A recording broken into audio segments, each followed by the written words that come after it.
السلام عليكم ورحمة الله وبركاته. بسم الله الرحمن الرحيم. الحمد لله والصلاة والسلام على رسول الله وعلى آله وصحبه وسلم. أما بعد. Ndugu zangu wazazi, jina langu ni Ustadhi Isa Juma Msabaha.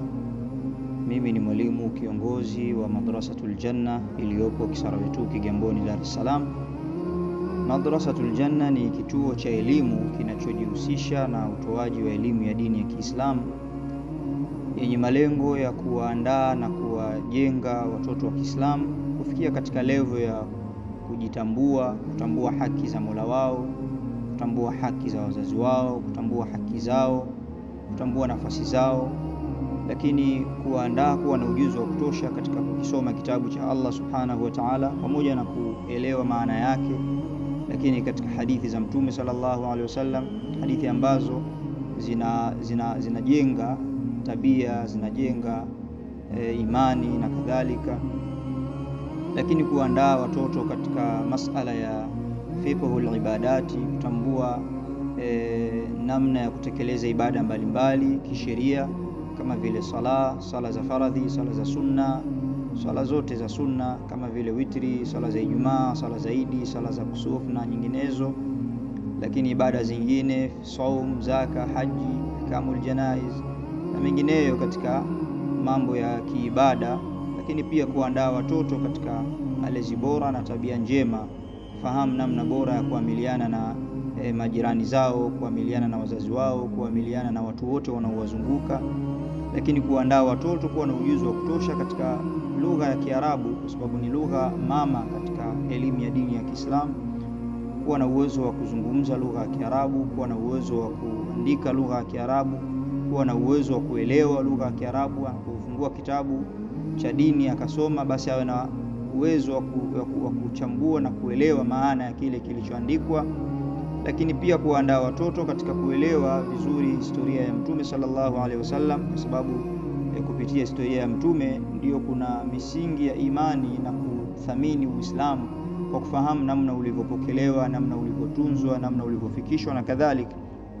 Lakini kuandaa watoto katika kuelewa vizuri somo la tauhidi, kwa sababu ni jambo ambalo ndio sababu ya sisi kuumbwa, na mengineyo katika malengo mengi ambayo yapo katika mwongozo wetu unaotuongoza katika utoaji wa elimu.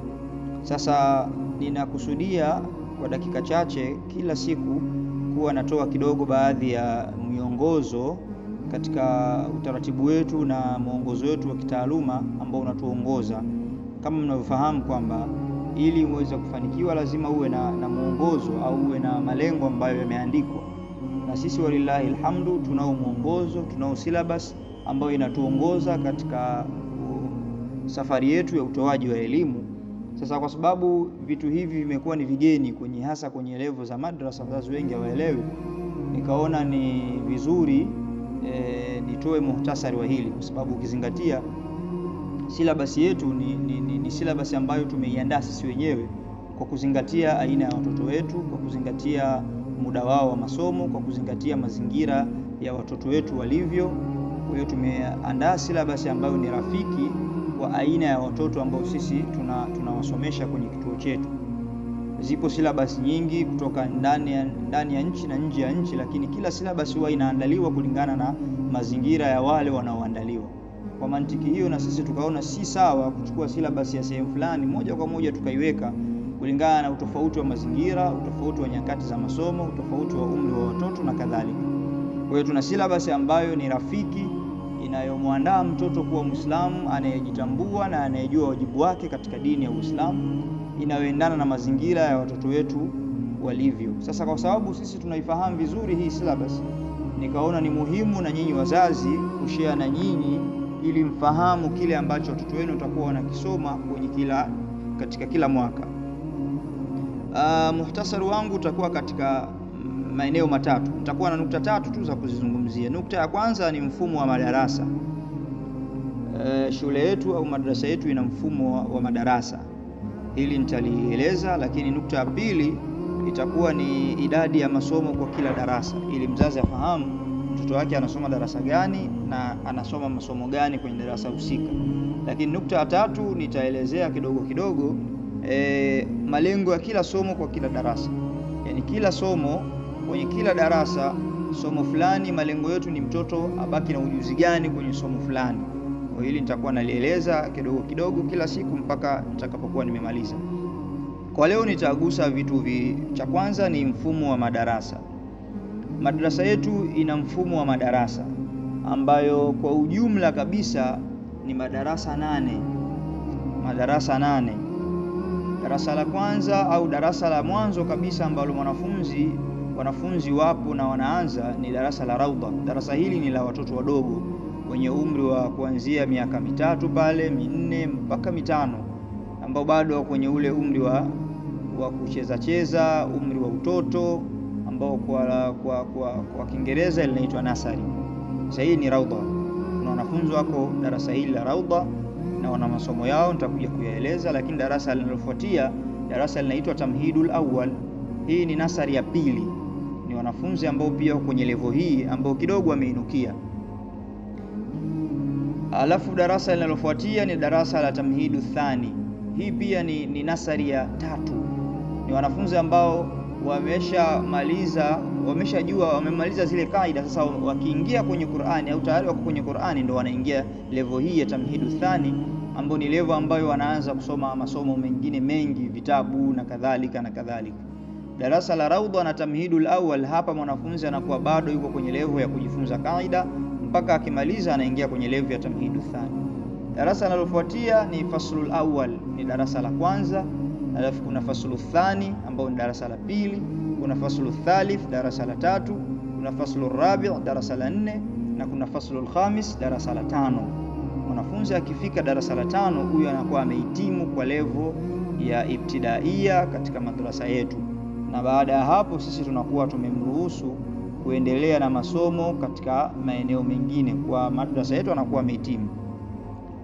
Lakini nukta ya pili, baada ya kuwa nimetaja mfumo wa madarasa, ni idadi ya masomo kwa kila darasa. Nilisema darasa la awali kabisa ni Raudha ambao ni nasari. Hawa mabwana wanakuwa na masomo 4. Wana somo la Qur'ani ambalo hapa wanajifunza kaida, wanajifunza kujua herufi na mengineyo ambayo nitakuja kuyataja sasa huko mbele. Lakini somo la pili hapa wa Raudha wana somo la adhkar ambalo linahusu mambo ya dua zile na mengineyo. Lakini somo la 3 wana somo la fiqh ambalo linahusu kujifunza kuswali, kujifunza kutawadha. Nitakuja kueleza baadaye. Lakini somo la 4 ni alkitaba, kujifunza kuandika. Kwa darasa la Raudha, kama mtoto wako anasoma Raudha, basi masomo yake ni haya 4: Qur'ani, adhkari, fiqh na alkitaba. Lakini darasa linalofuatia ni darasa linaloitwa Tamhidul Awwal. Tamhidul Awwal wao wana masomo 6. Wana somo la Qur'ani, wana somo la fiqh, wana somo la tauhidi, wana somo la adhkar, wana somo la alkitaba, wana somo la Arabic. Kila somo linakuwa na kitabu chake na madaftari yake, wanaandika na kusoma kwa mujibu wa ratiba ya masomo. Lakini darasa linalofuatia ni darasa la Tamhidu Thani. Tamhidu Thani wao wana masomo 7. Kama mwanao anasoma Tamhidu Thani, basi ana masomo 7. Somo la kwanza ni Qur'ani, somo la pili ni fiqh, somo la 3 ni tauhidi, somo la 4 ni adhkar, somo la 5 ni akhlaq, somo la 6 ni alkitaba, somo la 7 ni Arabic. Baadaye nitakuja kueleza kwenye kila somo wanajifunza nini na nini na nini, kwa sababu tunao mwongozo unaoelezea kila kitu, kimeelezwa na kimechambuliwa vizuri. Kwa hiyo ni somo la Tamhidu, hilo ni darasa la Tamhidu Thani. Wao wana masomo 7 na kila somo linakuwa na kitabu chake na kila somo linakuwa na daftari lake. Wanafunzi wanasoma kwenye vitabu na wanaandika kwenye madaftari. Lakini darasa linalofuatia ni darasa la kwanza ambalo linaitwa Faslul Awwal. Darasa la Faslul Awwal, hawa wana masomo 10. Hawa wana masomo 10. Somo la kwanza ni Qur'ani, somo la pili ni fiqh, somo la 3 ni tauhidi, somo la 4 ni akhlaq, somo la 5 ni alkitaba, somo la 6 ni Arabic, lugha ya Kiarabu au lugha al-Arabia. Somo la 7 hawa wanaongezewa somo la tajwidi, wanaanza kujifunza tajwidi wakifika darasa la kwanza Faslul Awwal. Lakini pia linaongezwa kwa somo la sira, wanasoma sira pamoja na adhkar. Haya ni masomo ambayo watayasoma Faslul Awwal. Qur'ani, fiqh, tauhidi, akhlaq, alkitaba, Arabic, tajwid, sira pamoja na adhkar. Darasa linalofuatia ni faslu thani, darasa la pili. Darasa la pili wao wana masomo 8. Kuna baadhi ya masomo yanaanza kupungua hapa kulingana na level yao, na kwa mengine yajua vizuri. Hao wana masomo 8. Somo la kwanza ni Qur'ani, ambao kwa level yao itakuwa ni level ya kuhifadhi, na mengineyo tutakuja kuyaeleza baadaye. Lakini somo la pili ni tafsirul Qur'an. Hao wanaongezewa somo la tafsirul Qur'an, wanaanza kujifunza tafsiri hapa. Somo la tatu ni fiqhi. Somo la 4 ni tauhidi. Somo la 5 ni akhlaq. Somo la 6 ni lughatul arabia, Arabic. Somo la 7 ni sira, na somo la 8 wana somo la tajwid. Darasa linalofuatia ni darasa la faslu thalith, au ni darasa la 3. Mabwana wao pia wana masomo 8. Somo la kwanza ni Qur'ani, somo la pili ni tafsirul Qur'ani, somo la 3 ni fiqh, somo la 4 ni tauhidi, somo la 5 ni akhlaq, somo la 6 ni Arabic, somo la 7 ni sira, na somo la 8 ni tajwid. Darasa linalofuatia ni faslu rabi', darasa la 4, ambalo pia ili madarasa bado hatujakuwa nayo, lakini nao pia wana masomo 8: Qur'ani, tajwidi, tafsirul Qur'ani, 4 fiqhi, 5 tauhidi, 6 akhlaqi, 7 lughatul arabia, 8 ni sira. Na darasa la 5 ambao ni darasa la mwisho linaitwa faslul khamis, pia wao wana masomo 10. Kuna masomo yanaongezeka kwao kulingana na level yao kuwa iko juu sana, ambao wanasoma Qur'ani, tajwidi, tafsirul Qur'ani, fiqhi, tauhidi, lughatul arabia, akhlaqi, sira pamoja na somo la nahwu ambalo linashabihiana na somo la lughatul arabia, lakini kutakuwa na utofauti kidogo katika masomo haya mawili, kutakuwa na vitabu viwili tofauti. Kwa hii ni idadi ya masomo katika kila darasa. Kwa hiyo mzazi unapaswa kujua mwanao anasoma darasa gani, kama nilivyoeleza hapo mwanzo, kwa ni mfumo wa madarasa, lakini pia kujua darasa hilo analosoma mtoto wako lina masomo mangapi, anasoma masomo mangapi, anahitaji kuwa na vitabu vingapi, anahitaji kuwa na madaftari mangapi, ili uweze kumfuatilia kwenye kila somo na kwenye kila hatua. Nafikiri baada ya kuyasema hayo, nitakuja kueleza pia kesho insha Allah kwenye madarasa ambayo sasa tuko nayo, kwa kila somo watoto wanajifunza nini, ili mzazi pia upate kujua kwamba mwanangu kwa mwaka mzima anajifunza nini na nini na nini, ikurahisishie pia kufuatilia na kumkagua na kumhoji mwalimu wa somo, kumhoji mwalimu kiongozi wa madrasa, kuhakikisha kwamba mwanao anapata haki yake stahiki katika taaluma kulingana na level na darasa analolisoma. Kuishi hapo, hayakumullah, barakallahu fikum wa jazakumullahu khair.